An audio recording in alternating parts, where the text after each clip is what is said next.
In 2027, Six Flags Great Adventure is opening Project Purple, a 375-foot tall, record-breaking roller coaster that will replace Kingda Ka, the former tallest and fastest roller coaster in the world. It's a Mock Rides extreme spinning coaster, similar to Ride to Happiness and Time Travel, just a bit taller.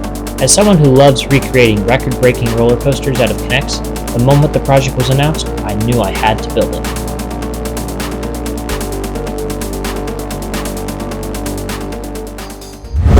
Alright, it is time for Project Purple, but this needs to come down because it's Tuesday and this comes out next Tuesday. So yay, I have to build fast. After taking apart my last project, which is something you will see in a couple weeks, I began making the first launch. This launch doesn't need to be too powerful, so I went with a basic chain launch. It has the bare minimum in terms of mechanism and ended up working great. I'm not using a chain dog for this project, so I used a yellow connector to push the train forward. Next, I took the bases from another old project to save some time. The first element after the launch is a giant stall, so I began building that on the base. Thankfully, I already had some tube supports built, so it went pretty quick. You can see here on the base where I used some orange connectors to mark out where the supports go. This made it really easy to space out the supports for quick building. To make sure I made the track smooth, I started with the center support. Then I was able to work my way back, so I knew how tall each support had to be. I used a mix of large and medium tube supports to help keep the scale a bit better while not losing too much strength. Okay, so I have half the stall built. I need to change a couple things like try and make them stay a little bit more even. Obviously add more supports and make these red length, not gray length. The next thing I did was crack out my custom spinner trains. These are from a year and a half ago when I built Ride to Happiness, another mock extreme spinner. I then also finished the stall and moved it out of my room. Here are some tests.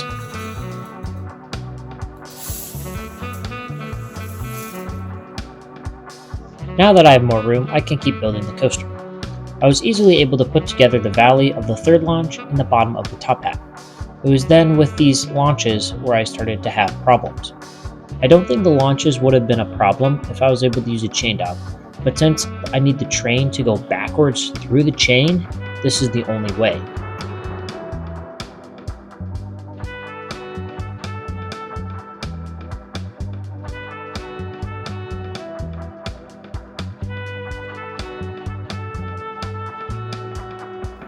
Okay, so I've been working on this a little bit. I don't think this launch is going to work, so I'm trying my other method.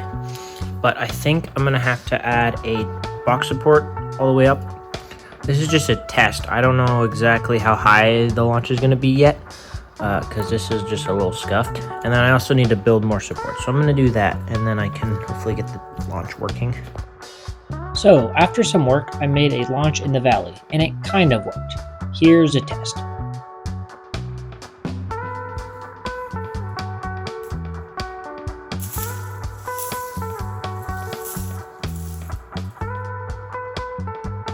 I then made a vertical cable launch that I just have some vertical test footage of, so here's some of those.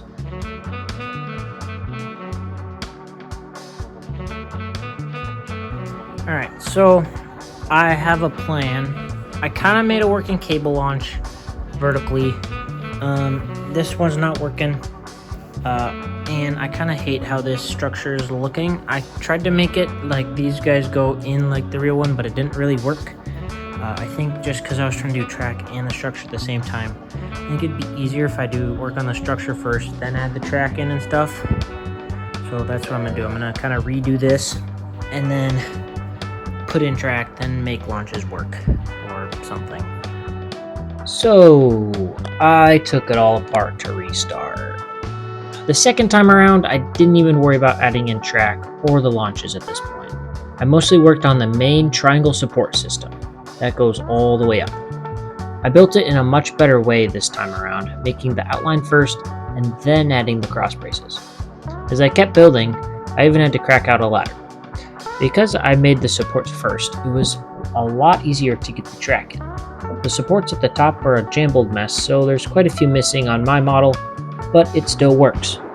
Overall, this thing turned out to be 8.5 feet tall.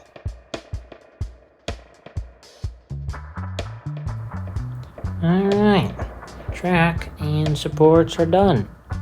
But it's also like 5 a.m. So I'm gonna go to bed now.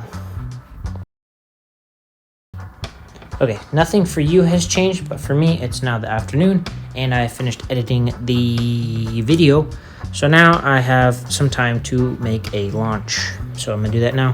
I'll just show you if it's done or if it fails or whatever.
All right, well, I should probably show you this. It's actually very simple. We just have a wheel here, and like the string attached to the side. Which when you pull that, the orange cap right here goes down, and then it stays there, and then it goes up, down, and then like there. It took me forever. I was like going all over the place with supports to figure out how to make this work. So yeah, it's honestly not that complicated. All right, well, it's all cleaned up.